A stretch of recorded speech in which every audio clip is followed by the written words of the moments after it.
કમનસીબે એ જ ઘટના બની જેનો ડર હતો, જેની આશંકા હતી। પીસ ડીલ નહોતી થઈ રહી।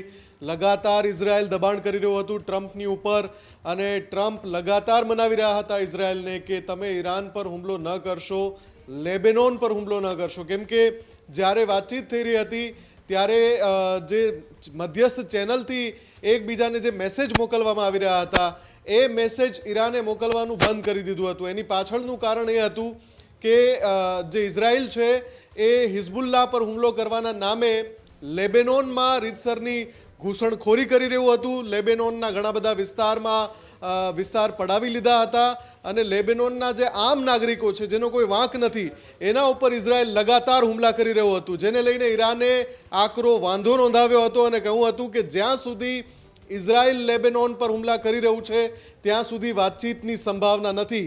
વાતચીતના મેસેજ ઈરાને બંધ કર્યા પછી ટ્રમ્પ અને નેતન્યાહુ વચ્ચે ઝઘડો થયો, એ અહેવાલ પણ આવ્યા હતા। ફરી પાછા અહેવાલ આવ્યા કે બધું જ સમૂહસૂત્રું છે, પણ જે છેલ્લા 24 કલાકમાં બન્યું, બૈરૂત પર જે ઇઝરાયલે હુમલો કર્યો એ હુમલાથી અકળાયેલા ઈરાને તેલ અવીવ પર, ઇઝરાયલની રાજધાની પર મિસાઇલો ઠોકી છે અને આ મિસાઇલો ન માત્ર તેલ અવીવ પણ ઇઝરાયલના અલગ અલગ શહેરો ઉપર છોડવામાં આવી। એના પછી જે એર સાયરન વાગ્યા, ઇઝરાયલે પણ ઈરાન પર વળતો હુમલો કરી દીધો। ઇઝરાયલનો જે વળતો હુમલો છે એમાં ઇઝરાયલ તરફથી દાવો કરવામાં આવ્યો છે કે તહેરાન સહિત 15 ઠેકાણાઓ પર ઇઝરાયલે હુમલા કર્યા છે અને હુમલામાં ઈરાનમાં ભારે નુકસાન થયું છે। ઈરાનની જે રાજધાની છે તહેરાન, ત્યાં પણ નુકસાન થયું છે અને અન્ય જગ્યાઓ પર પણ નુકસાન થયું છે। અને બીજી બાજુ ઇઝરાયલમાં પણ એલર્ટની સ્થિતિ છે, કેમ કે ઈરાને કહ્યું છે કે હવે અમે છોડીશું નહીં, ઇઝરાયલ પર મિસાઇલ મારો ચાલુ રાખીશું।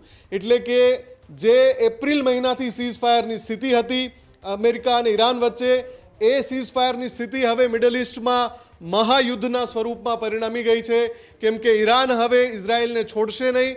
ઇઝરાયલ પણ સામે દાવો કરી રહ્યું છે કે અમે પણ ઈરાનને છોડીશું નહીં। એટલે જ્યાં અમેરિકા મધ્યસ્થી કરવાની ભૂમિકામાં હતું, અમેરિકા બાજુમાં રહી ગયું અને ઈરાન અને ઇઝરાયલ સામે આવી ગયા। આમાં ઇઝરાયલની જે નીતિ હતી લેબેનોનમાં ઘૂસણખોરી કરવાની, લેબેનોનના ઘણા બધા વિસ્તારને પડાવી લેવાની, એ નીતિ પણ નડી રહી છે। અત્યારે શાંતિ વાર્તામાં વચ્ચે આવી રહી છે અને હવે જે સ્થિતિ ઊભી થઈ છે મિડલ ઇસ્ટમાં, એ સ્થિતિ વધારે વકરે તો નવાઈ નથી, કેમ કે લગાતાર IRGC કહી રહ્યું હતું કે જો ઇઝરાયલે એક પણ વાર હુમલો કર્યો છે તો વળતો જવાબી હુમલો કરવામાં આવશે, જોરદાર જવાબ આપવામાં આવશે અને ઈરાન પણ અત્યારે એ જ કરી રહ્યું છે। આ જ પ્રકારની તમામ અપડેટ જોવા માટે ન્યૂઝરૂમ ગુજરાતને લાઇક, શેર અને સબસ્ક્રાઇબ કરવાનું ભૂલતા નહીં।